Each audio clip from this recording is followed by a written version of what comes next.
All right, this lecture is on life after World War II. So basically the last few years of the 1940s and then definitely moving on into the 1950s. So when you talk about in like 1945, the United States, the Allies, the United States is doing well in World War II. And so we kind of were getting an upper hand by 1945. And what that meant was that we weren't having to replace as many things. Things weren't getting attacked and destroyed as much as it had in the years prior. So what that means is we basically needed less things. And so your defense industries were actually, I kind of want to say that they were starting to wind down a little bit because the orders weren't as strong as they were in years past. And so what you're going to see is you're actually going to see people being laid off in 1945. And women are definitely going to be the first, one of the first groups to be laid off. Now, what does that mean? And like, how did women react to it? It was definitely kind of all across the board. And it was a very personal, I guess, reaction, if you will. You had some women that were very disappointed that they were being laid off from a defense industry job because they found out that they really liked it. They actually liked working with power tools. They actually liked working in that type of role. And so they were actually very sad when they were laid off. There were other women that were like, you know what, I did my time and I'm good and I stepped up for my country and now I really want to focus on a family. I want to focus on raising a family, raising the kids that I have. But the whole idea was basically kind of go back home and focus on family. So it all kind of depended on really the various takes of it from the individuals. Another thing, there was a concern about jobs for veterans when veterans would come home, that they definitely wanted, in a sense, jobs to be open, meaning i.e. women would be out of them, so that when soldiers came home, veterans would be able to get jobs. But it's also just about the fact that they just don't need the workers that they once did. Okay, so now when you talk about the war ending and soldiers coming home, let's just say that everybody was happy that everybody was home from war, and you're actually going to see a huge increase in the birth rate. This is actually going to start what's known as the baby boomer years. The baby boomer years or era is basically 1945 and it's actually going to end in 1962. And so in that time period, it's known as the baby boomer era. And it really starts in 45 with everybody being happy that everybody's home from war. Now, having said that, okay, and I should wait, moving back to that real quick. There's also a little bit of a feeling, I wouldn't say it's like an overt feeling, but there's also a feeling that they kind of had to help populate or repopulate the United States for the amount of lives lost during World War II. We see that after every war, American and Civil War, now World War II, but and World War I. But it's not as prominent, I would say, as with other wars.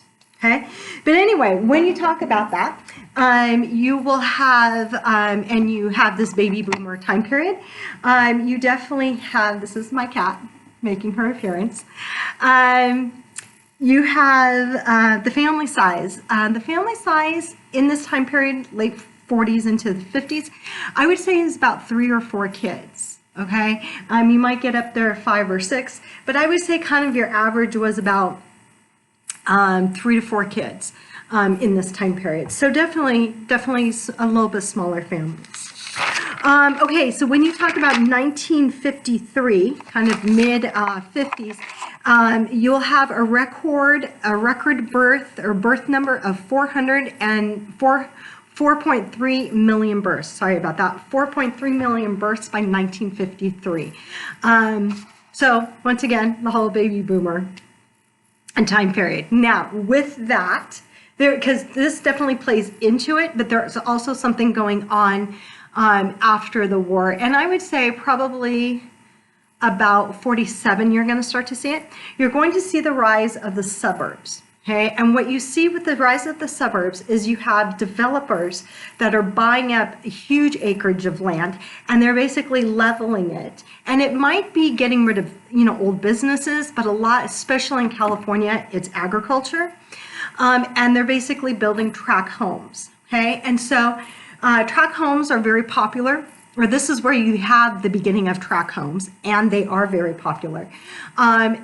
In this time period, late 40s, early 50s, you're probably looking at 3 to 4 bedroom houses, okay? And they're usually very basic. This is where you get the mid-century modern, very basic type of look to houses. But the fact is that you have 3 to 4 bedrooms that would accommodate 3 to 4 kids, because kids shared bedrooms back then. You usually had 1-car garage. Okay, because at this point in time, you usually have 1 car. Can kind of depend on how life kind of works itself out. But you have this rise of the suburbs, and so people are going to be moving from usually the cities and moving into the suburbs for these tract houses. Now, these tract houses are actually very affordable if you're middle class and above. It's far cheaper of a house back then than it would be today as even a starter house today. Houses were affordable, okay? And easily affordable, I should say. Okay, now there's another thing going on that plays into it. During the war years, as I mentioned, people worked a lot and there wasn't a lot to buy. So people had really nice bank accounts. They had really good savings. Soldiers, yeah, sure, they sent money home for the family, and sure, they spent it on R&R days whenever they had a chance. But soldiers a lot of times had money put away just because they were fighting a war. They didn't spend their money. The whole point is people have really good bank accounts at the end of World War II.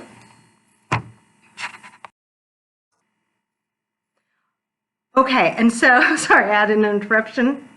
We're all back. Okay, so suburbia. So you have people that have really great bank accounts, and so they have money to buy a house and to put a down payment on a house. People who had defense industry jobs have really good bank accounts, so they can have the money to do that. Another thing is there's going to be what's known as the GI Bill. The GI Bill was aimed at helping veterans when they came home from the war, and they could get loans at really good rates, and so it was really easy to get a home loan so they could get into a house, plus they had money to put for a down payment, so that was also good. GI Bill also either gave veterans loans or just flat out money so they could start a business or go back to school, kind of get their life back going again. So there's definitely things in place within people's bank accounts and within the economy that definitely lend it to be a very easy jump to go into these tract houses in the suburbs. Having said that, it's going to be middle class and above. Middle class and above are going to be the ones that have the money to be able to do this. Another thing is that if you move into the suburbs, right, on the edge of town, or maybe even a little bit past the edge of town, you have to have a car to commute back into work. And so you basically have to afford a car. Now, gas is very cheap. In the 50s, early 50s, it's about 30 cents a gallon. So gas isn't even an issue. If you can afford the car, you can afford the gas. But the fact is you have to have a car and be able to buy the house, and that means you have to be middle class and above to be able to do it, which is fine because you're definitely going to see that. You're going to see middle class and wealthy move out of the cities and move into the suburbs. And so that is going to then change your tax base, because your tax base is now going to be in the suburbs. That's where you're paying your city tax and your county tax is in the suburbs. Okay, and so what that means is that those that are left in the cities, which now are really known as inner cities, the tax base isn't there. And if the tax base isn't there, the city services aren't there because there's no really money for the city services. So you're going to then create a poor inner city. Okay, now I'm suggesting it now. I'm going to pick it up in the 60s because the economic inequalities are going to be extremely evident in the 1960s. They're somewhat evident in the 50s, but not exaggerated. In the 60s, it's exaggerated and it just explodes. Okay, so having said that, now, when you talk about life in the suburbs and in that, and I should say the house in the suburbs, I told you 3 to 4 bedrooms, 1-car garage, but it usually has a backyard so the kids can play, you can have a barbecue, and that's what you do. That's what you do on the weekends, is you invite your neighbors and your friends over, and you have barbecues, and you go to your kids' football game or baseball game, and then, you have a barbecue afterwards, and you have, people over. And that's really what life is about in the suburbs. It's all about family. And you have people over, and you take your kids to school and sports after school and gymnastics after school, and you go to the YMCA, YWCA for classes, and it's all about family. And that's really what the focus of the suburbs is all about. Okay? Now, having said that, another thing that is definitely there is you're going to have the rise of television. TV comes in, and now it's a different form of entertainment. And it's entertainment that you can have in your own living room. Once again, middle class and above would definitely easily able to have a TV. Poor class would definitely have to probably save up and wait to get a TV. Eventually they won't. But TV was about staying home for entertainment. You would honestly invite people over to your house to watch a TV show, to watch some type of game show, the $64 million question, or some variety show. And you would have your friends over on a Friday night, and you would have cocktails, and you might have dinner, and you might have cocktails, and you would watch TV. Okay. Now, having said that, you also have the creation of TV dinners. All these food things in divided aluminum foil trays, if you will, and you pop them in the oven, and in 30 minutes you have a dinner, and you sit with your dinner, and you put it on a TV tray, and you're able to watch TV. So it definitely changes the way people live. And I would say it's not something, I don't know, we probably go back to it a little bit, but there's still that evident today about watching TV and eating meals and watching TV. Okay, now going back to life in the 50s, when you talk about the 50s, I had suggested it to you, and I'm going to pick up on it, that it's definitely a consumer society, meaning people have money, so they're going to spend it. I suggested it in the fact that they're going to buy cars and they're going to buy houses. And so that's exactly what they do. But it goes beyond that. It's about buying all the things that you need for your house. It's about buying clothing. It's about buying gadgets that are being made. And gadgets in the 1950s are all about saving time and making life easier. A lot of electronic gadgets, blenders, very popular, plug-in coffee makers, washing machines. Washing machines have been around for a long time, but new improved washing machines, dryers, garbage disposals, just all these various appliances, vacuum cleaners that make your life easier. And that's really what it's about, is just about making life easier. But then there's other things that you can buy. You're buying clothing. You're buying toys for the kids, bikes for the kids. 1950s hula hoops were really popular. It's the fact that you're spending money. Why? Because people will have jobs in the 1950s. The economy will right itself, and we'll definitely have people that have jobs. So it was definitely a consumer society. And with that, the woman is almost going to be at kind of the helm when you talk about consumer society, because it's the woman that's making majority of the purchases, not necessarily the house or the car, but she's buying everything for the home, and she's buying all those convenience gadgets, and she's buying all the things for the kids. Advertising companies know that, and they're really aiming their advertising towards the woman, because she's really kind of at the home when you talk about the things that are being purchased in the 1950s. Okay, now another thing that I want to mention, because I realize I hadn't mentioned it before, when you talk about a consumer society for the 50s, which we know it's there, I had already talked about people having really nice paychecks. You know, soldiers that really weren't spending their money. You have the GI Bill, and then all that basically money goes into the economy, i.e. a consumer society. But what you're going to have is you have the end of the war in 45. 46 is kind of that transition kind of time period. But by 47, we're going to go into what's known as a Cold War. And a Cold War is basically the political tensions, defense tensions between the Soviet Union and the United States. We have a new enemy, and that is communist Soviet Union.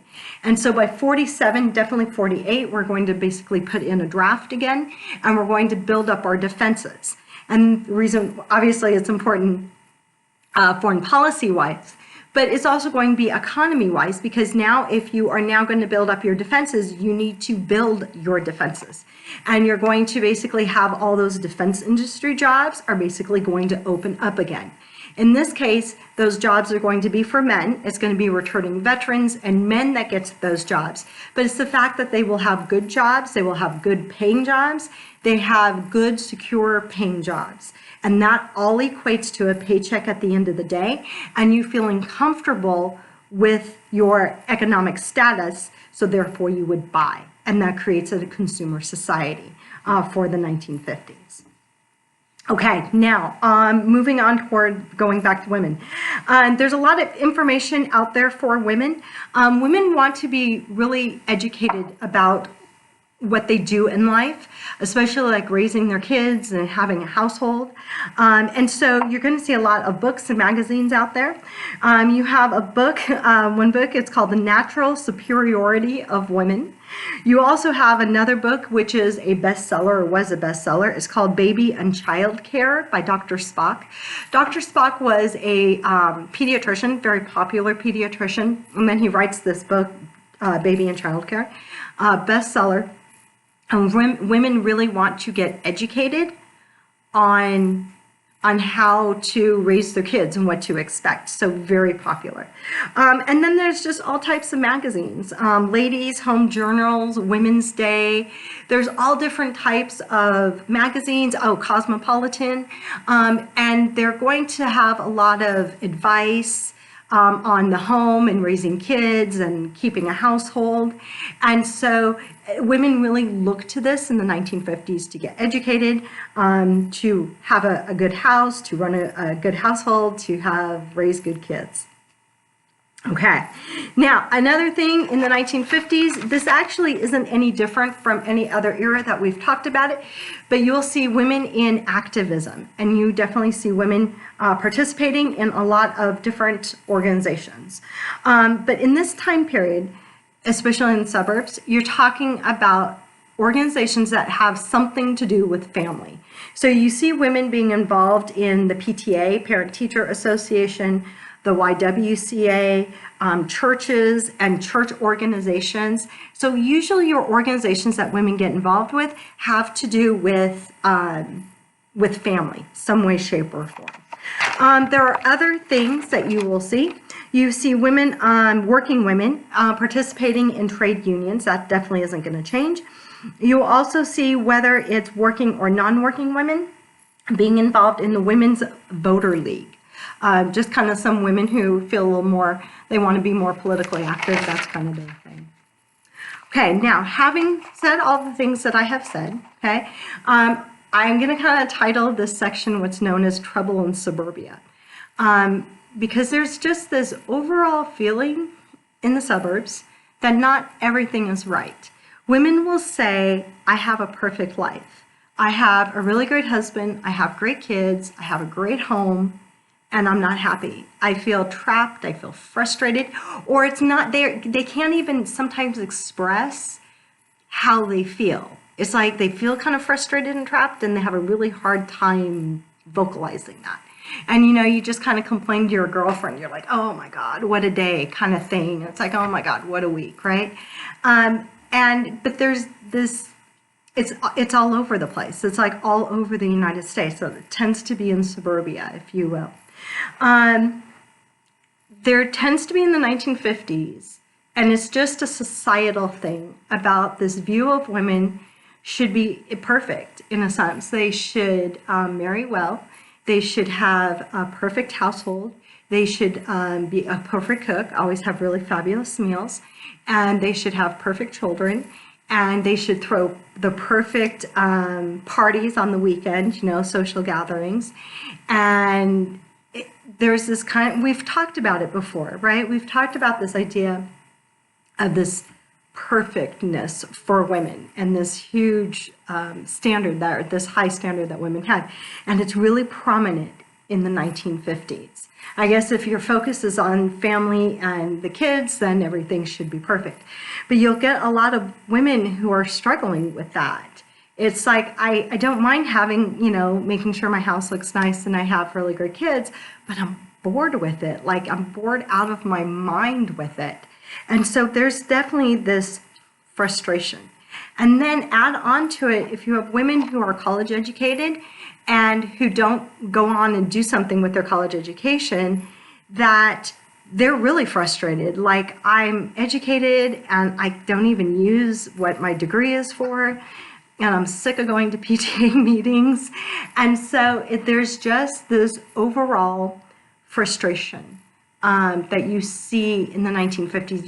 You kind of hear about it, and it's really hard to kind of put your finger on it. And the women will talk about it, but it's like really hard to just say exactly what it is.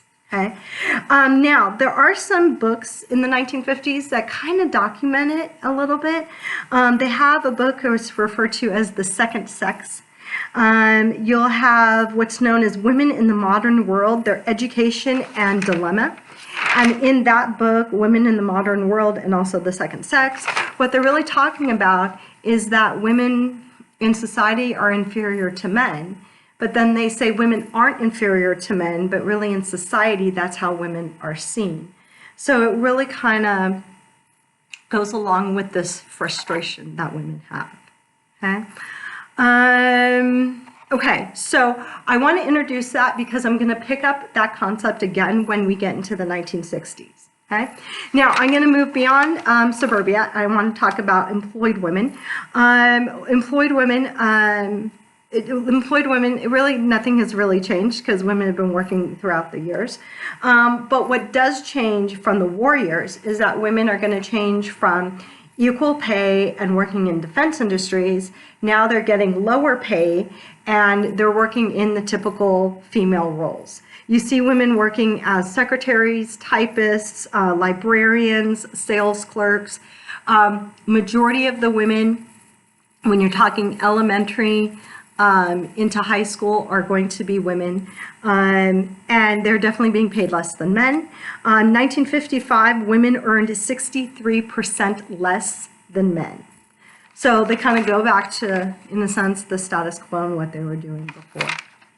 Okay, now what I want to do is I want to talk about some other communities, women in various communities, their life after World War II. When you talk about rural women, they don't necessarily have all the new gadgets that are coming out in the 1950s, and actually some of those women really don't have a lot, and it's actually a very hard life. They don't have all the advanced gadgets and the appliances, and some women still might be washing their own clothes and hanging them to dry. And so just the appliances, once again, makes life so much easier in the 1950s, but not all women had that. And that just puts a huge large work burden onto the women. When you talk about Native Americans are still facing a huge amount of poverty. They definitely were living in poverty and had dealt with the poverty issue before the war. And now I would say it just kind of increases. In 1953, you're going to have what's known as the Termination Act. So 1953, the Termination Act, it cut off some tribes from federal assistance.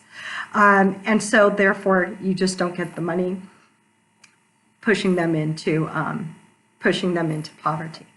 1956, you have what's referred to as the Relocation Act. 1956, the Relocation Act, and that will decrease government services to many of the tribes. Once again, just pushing them further into poverty. Now, some women were able to bridge the cultures and were be able to kind of, in a sense, make it in American culture, if you will.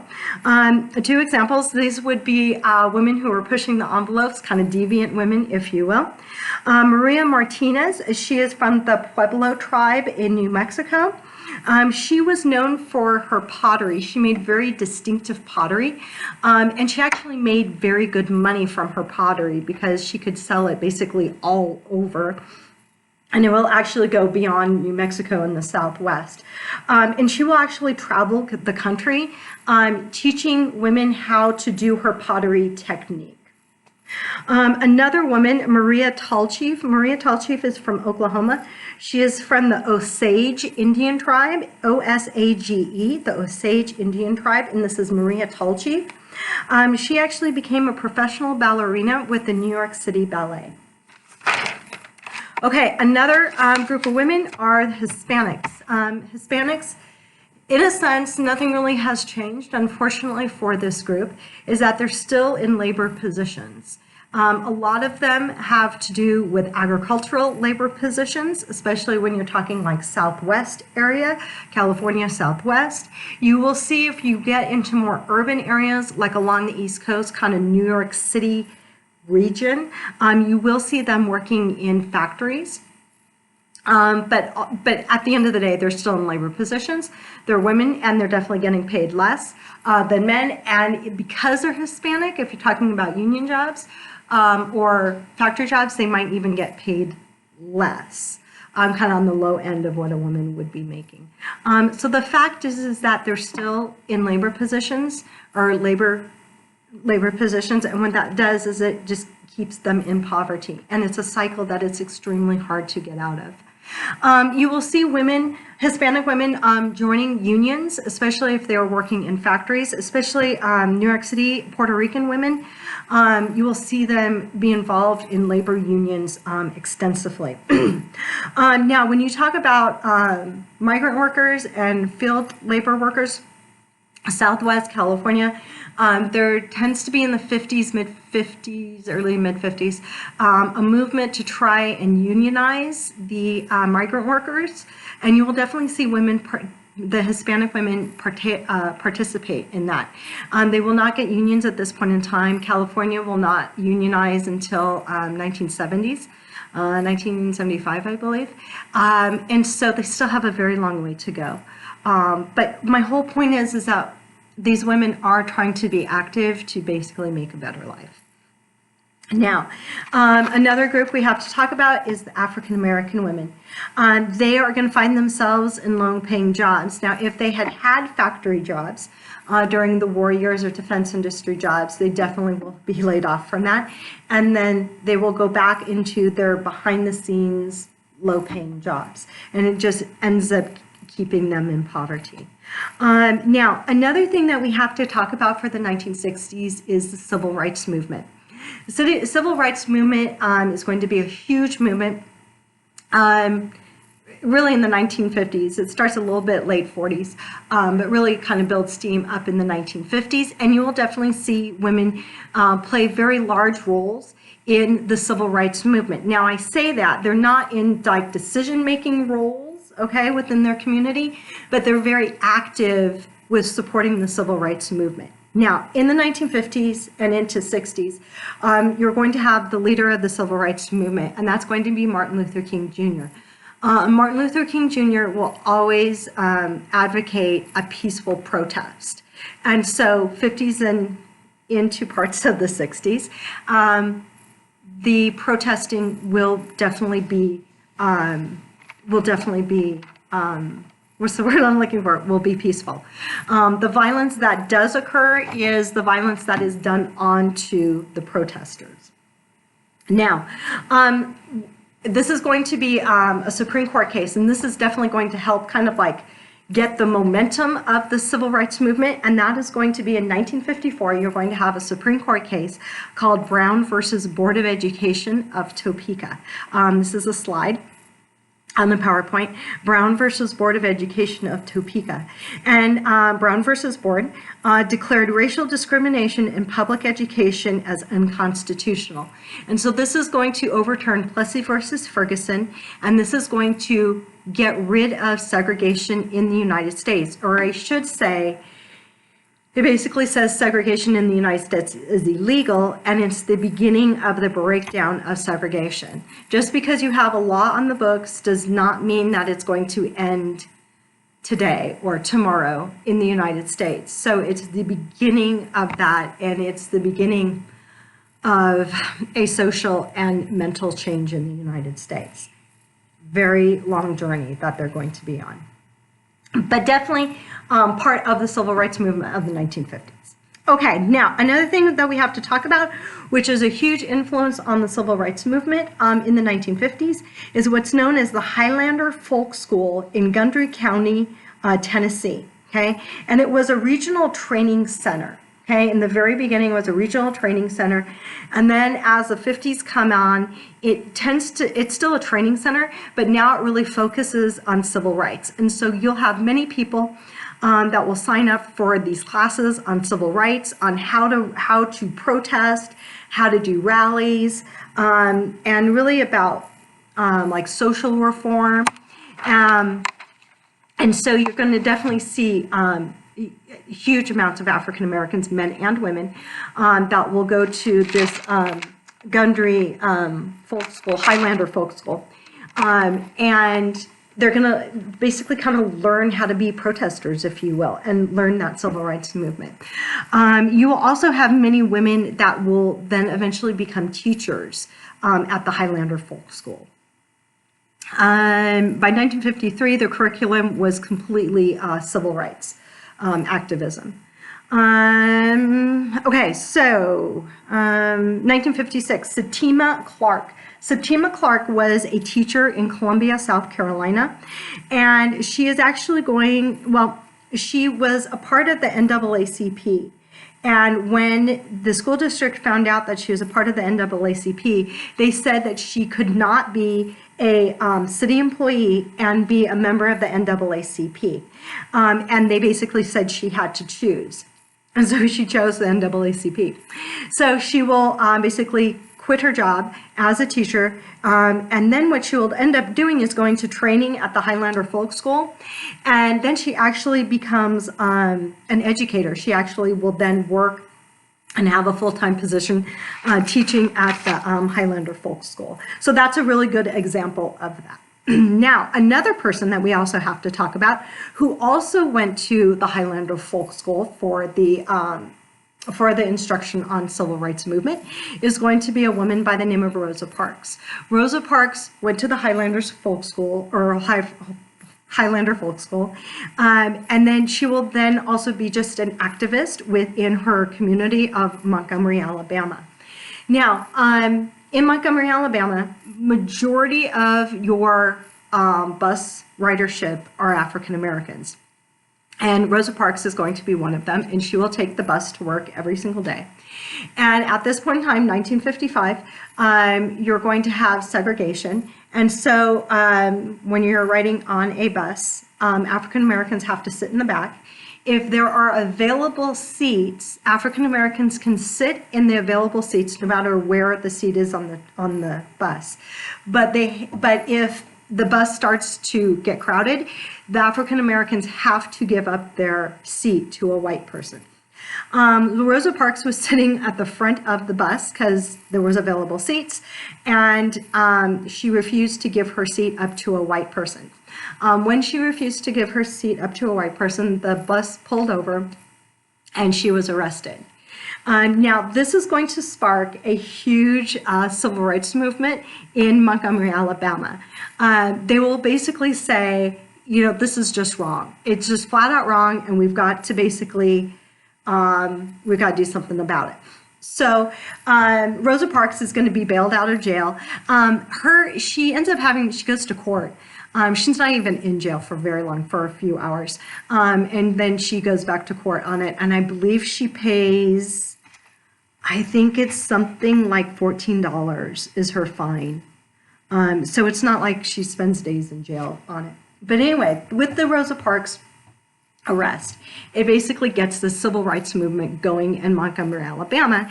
And they're going to create this bus boycott. And the African Americans are going to refuse to ride on buses. They will walk to work. They will carpool with people. And they will actually do this for over a year. I think it's like 13 months.